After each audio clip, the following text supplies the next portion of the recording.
Hello, everyone. Welcome to another edition of The Gringo Show. If you're looking to know what's happening in the news in Mexico this week and either don't have the time, may need to brush up in your Espanol, or want to laugh, you're in the right place. But it seems like this week's episode is The Gringo Show, Gas Edition. And no, it's not that I just ate a comida of enfrijoladas and now sending toxic fumes to my studio audience. It's not that type of gas.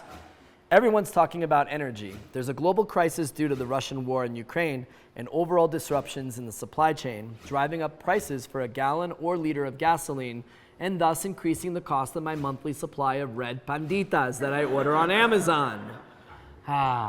Red panditas. No longer do I have to suffer with those disgusting green ones. So that brings us to Mexico, where the topic of energy, and specifically Paymex, has been dominating the agenda. This is because at one point in Mexico's history, almost 50% of the total national budget was derived from energy revenue. Also, that the AMLO doctrine, if you will, has a foundation in national sovereignty, and it is important to the president to be able to produce and refine our gas without foreign intervention. Hence, one of the most expensive projects of his administration, the Dos Bocas Refinery, also known as the Two Mouths. And anything with two mouths is better than one, right? The president opened the refinery last week to much fanfare from his supporters because Mexico extracts crude, sends it to the U.S. for refining, and then the U.S. sells it back to Mexico. But this refinery will cost an estimated $14.5 billion, the amount of money you can find in between the seats of Elon Musk's Tesla. Let's see it. It's a lot of money. So, of course, the conservative news media is looking up and down the budget to find irregularities. How could they? And this week uncovered that a Tabasco-based company has been paid 62 million pesos, or $3 million, to provide ice to the 77,000 workers who are working for Paymex in various states where it does get really hot. Now, I'm thinking that maybe there was a misunderstanding. It's not actual ice, but I think they hired Vanilla Ice to perform and boost morale among the Paymex workers, right? Like, ice, ice, baby. Dun, dun, dun, dun, dun, dun. This Paymex Ice, ice, baby. Dun, dun, dun, dun, dun, dun. The real question here, which I guess has been pondered since industrialization began, is whether it's better for utilities such as Paymex to be owned by a state, which idealistically will answer directly to the people and protect Mexico's sovereignty, although historically it has been corrupt, mismanaged, and holds a huge debt burden to the taxpayers. That is the question. Paymex is also another big problem, and that is theft. Early in AMLO's presidency, he tried to deal with huachicoleros, which is kind of a cool name, right? It's like, huachicolero, hey, huachicolero, hey, hey. That go directly to the gas line, siphon it, and sell it on the black market. But this situation has moved to the seas. Modern-day pirates have been attacking the oil rigs. Just last week, armed pirates went aboard 3 different oil platforms, stole equipment, tools, cables, taking an estimated 25 million pesos.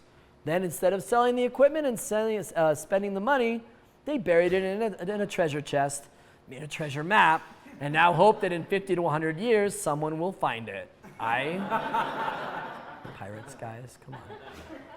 If you decided to wake up on Tuesday morning to read the New York Times, you little fresa, you may have seen the bombshell article about current U.S. Ambassador to Mexico, Ken Salazar, that is accusing him of being in bed with AMLO. The Times reported that high-level members of the U.S. administration are upset that the U.S.'s top diplomat to their southern neighbor is too close to AMLO and losing his objectivity when dealing with this very fragile relationship.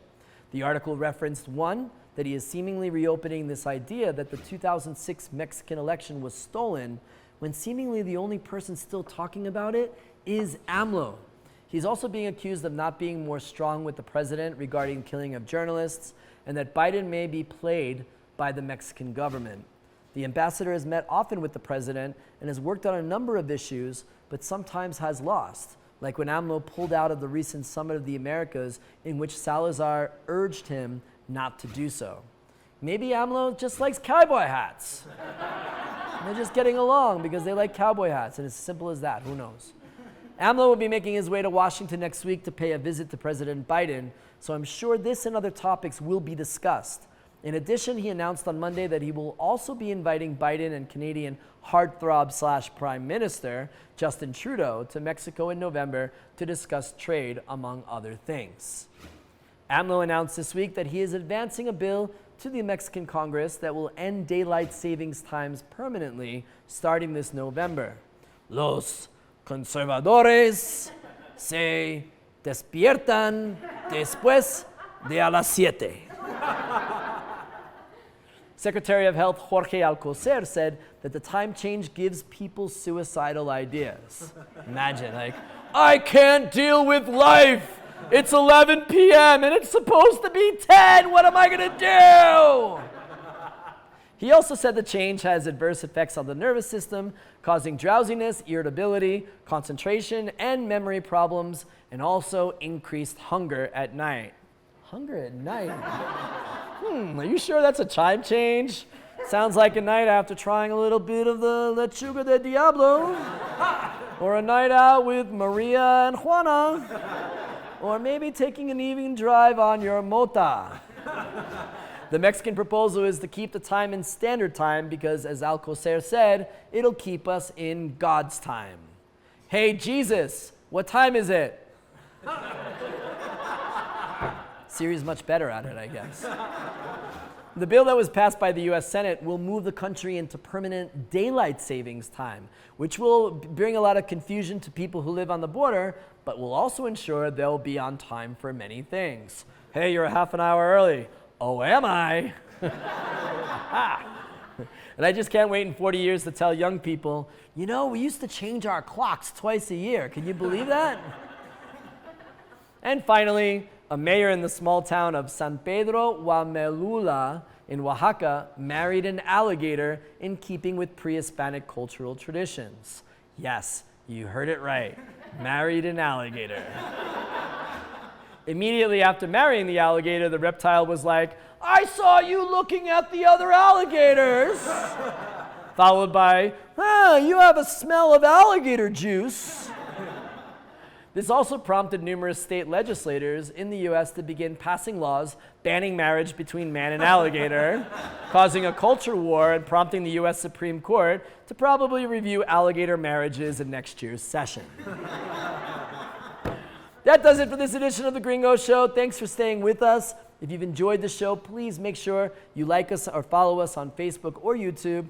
We're going to take a break for the summer. We'll work hard during this time to improve the show, so we welcome your suggestions as well as any of your comments. Just write it down in the comment section below.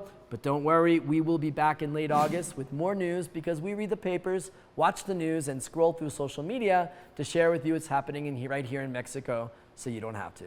Have a great summer. Gringo, Mexico is laughing thanks to you.